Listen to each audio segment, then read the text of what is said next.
नमस्कार।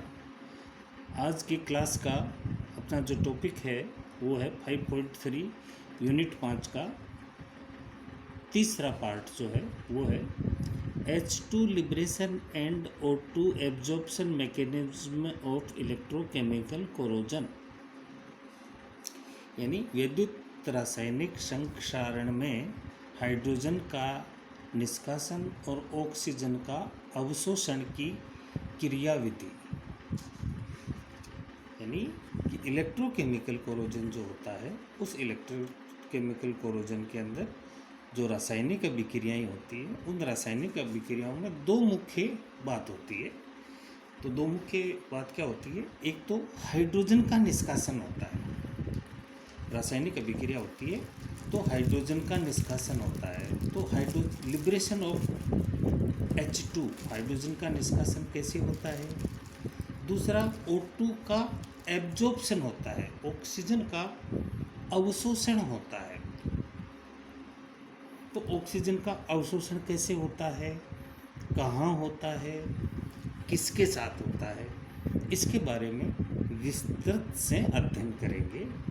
यानी मुख्य रूप से ये विद्युत रासायनिक संक्षारण जो है उसकी क्रियाविधि है कि विद्युत रासायनिक संक्षारण कैसे होता है और उसमें हाइड्रोजन का निष्कासन कैसे होता है और ऑक्सीजन का अवशोषण कैसे होता है। तो इसमें देखिएगा, इलेक्ट्रोकेमिकल कोरोजन,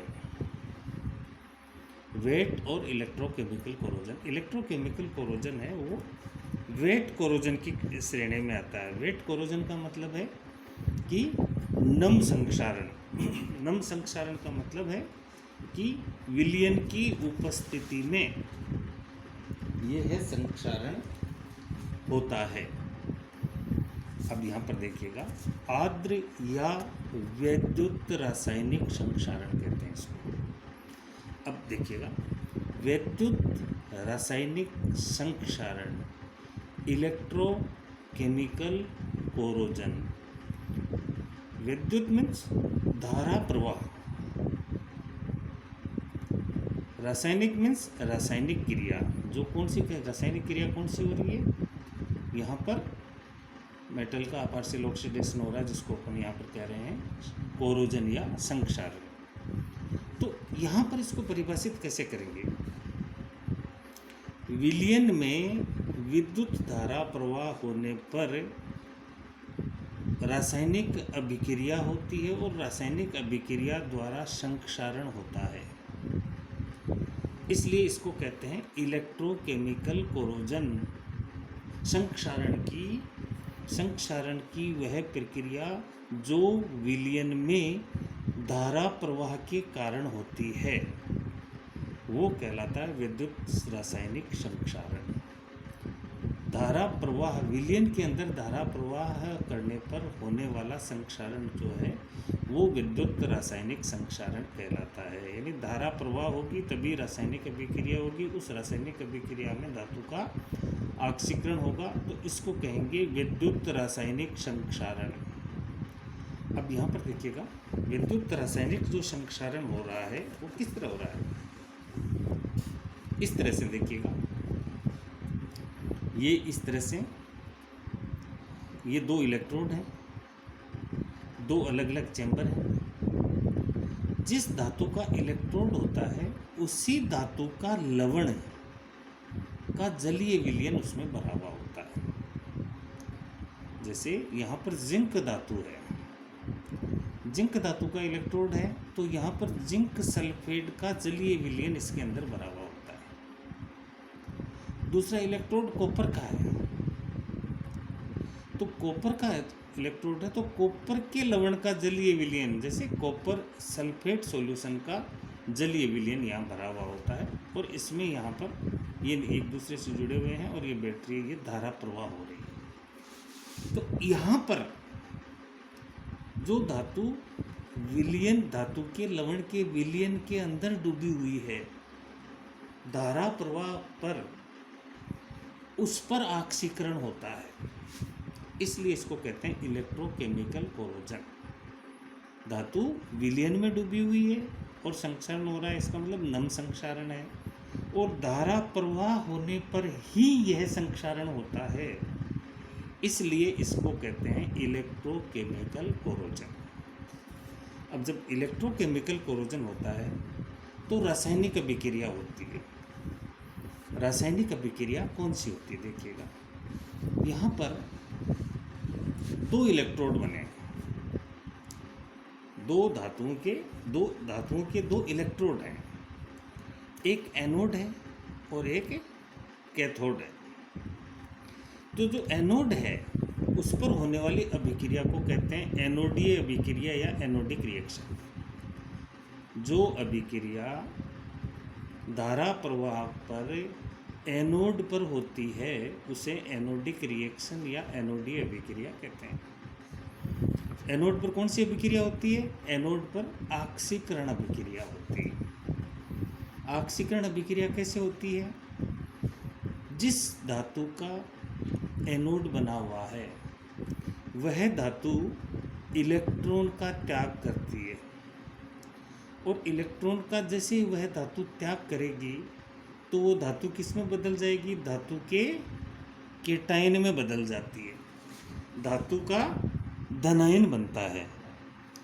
इलेक्ट्रॉन त्याग कर धनायन बनाने पर ऑक्सीकरण होगा, क्योंकि नंबर ऑफ इलेक्ट्रॉन्स घट गए, तो धातु इलेक्ट्रॉन त्यागेगी यहाँ पर, और इलेक्ट्रॉन त्यागने के बाद में वो धातु धनायन में परिवर्तित हो जाएगी। और जो धातु धनायन में परिवर्तित हो गई है वही धातु जो है वो उसके बाद में हाइड्रोक्साइड आयन के साथ में जो है हाइड्रोक्साइड मेटल का हाइड्रोक्साइड बना लेती है। तो और ये जो धातु धनायन में परिवर्तित हो रही है वही धातु आगे धातु का ऑक्सीजन के साथ क्रिया करके क्या बना लेती है? ऑक्साइड बना लेती है। और धातु संक्षारित हो, धातु का जैसे ही ऑक्साइड बनाया इसका मतलब धातु का संक्षारण हो गया। तो अब इस धातु को कहेंगे संक्षारित धातु, कोरोडाइज्ड मेटल। ये संक्षारण की प्रक्रिया हुई, तो यानी संक्षारण की जो प्रक्रिया हो रही है वो कहाँ हो रही है? एनोड पर हो रही है। एनोड पर एनोडिक रिएक्शन हो रही है, और एनोडिक रिएक्शन यहाँ पर जो हो रही है उस एनोडिक रिएक्शन में मेटल के केटायन में बदल रहा है। अब यहाँ पर देखिए दूसरा जो इलेक्ट्रोड है वो क्या है? कैथोड। दूसरा इलेक्ट्रोड है उसको कह रहे हैं अपन कैथोड।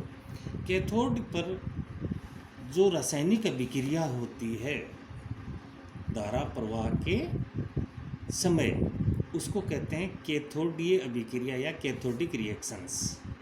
कैथोड पर होने वाली रासायनिक अभिक्रियाओं को कैथोडीय अभिक्रिया या कैथोडिक रिएक्शंस कहते हैं। कैथोड पे क्या होता है? कैथोड पे रिडक्शन होता है, अपचयन, क्योंकि संक्षारण एक रिडॉक्स रिएक्शन है। रिडॉक्स रिएक्शन का मतलब है कि इसमें ऑक्सीडेशन और रिडक्शन दोनों होते हैं और साइमल्टेनियसली होते हैं। एक जगह ऑक्सीडेशन हो रहा है तो दूसरी जगह रिडक्शन होगा, तभी ऑक्सीडेशन होगा जब रिडक्शन हो रहा है। यदि रिडक्शन नहीं हो रहा तो ऑक्सीडेशन नहीं होगा, और ऑक्सीडेशन तभी संभव होगा जब रिडक्शन हो रहा है। तो यहाँ पर रिडक्शन होता है, तो रिडक्शन में क्या होता है? एनोड पर जो रासायनिक अभिक्रिया हुई थी जिसमें इलेक्ट्रॉन त्याग किया गया था उस इलेक्ट्रॉन को यहाँ पर स्वीकार किया जाता है, यानी इलेक्ट्रॉन यहाँ पर स्वीकार हो रहा है। इलेक्ट्रॉन स्वीकार हो रहा है इसका मतलब यहाँ पर अपचयन हो रहा है, और उस अपचयन के बाद में यहाँ पर जल अपघटन की अभिक्रिया होती है। जल का हाइड्रोलाइसिस होता है, जल का अपघटन यानी हाइड्रोलाइसिस होता है। और जहाँ पर जल अपघटन हो रहा है इसका मतलब ये हुआ कि अपचयन से जल अपघटन हो रहा है, धातु संक्षारित नहीं होती। यहाँ पर जो धातु कैथोड बना रही है उस धातु का संक्षारण नहीं होता है। प्रिवेंटिव मेथड्स में अपन ये पढ़ेंगे, तो ये प्रिवेंटिव मेथड में होता है कैथोडिक प्रोटेक्शन। एक आगे आएगा अपने को प्रोटेक्टिव मेथड में कि जिस धातु को संक्षारण से रोकना है उसको कैथोड बना दो, उसका कोरोजन नहीं होगा। तो यानी जो जिस धातु का कैथोड बना हुआ है उस धातु का संक्षारण नहीं होगा, वो धातु सेफ रहेगी, वहाँ पर अपचयन होगा और अपचयन के बाद में जल अपघटन हो जाएगा। अब यहाँ पर देखिएगा कि हाइड्रोजन का जो है वो निष्कासन कैसे होता है और ऑक्सीजन का अवशोषण कैसे होता है, ये अपन देखेंगे। यहाँ पर देखिएगा एनोडिक रिएक्शन है, अभी अपन ने पढ़ा था एनोडिक रिएक्शन जो एनोड पर हो रही है, और एनोड पर एनोडिक रिएक्शन होती है, उसमें क्या होता है, जो मेटल होती है वो इलेक्ट्रॉन त्याग करके मेटल के केटाइन में कन्वर्ट हो जाती है, ठीक है। अब ये जो मेटल का केटाइन है वो ये जलीय विलयन है, इसमें हाइड्रोजन प्लस आयन और OH माइनस आयन उपस्थित है।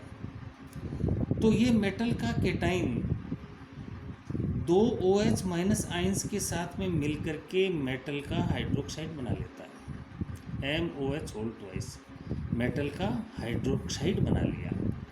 और ये मेटल का हाइड्रोक्साइड है वो मेटल ऑक्साइड में कन्वर्ट हो जाता है, इसमें से H2O वापस निष्कासित हो जाता है और ये मेटल के ऑक्साइड में कन्वर्ट हो जाता है, यानी यहाँ पर संक्षारण हो गया। तो ये एनोडिक रिएक्शन है, ठीक है।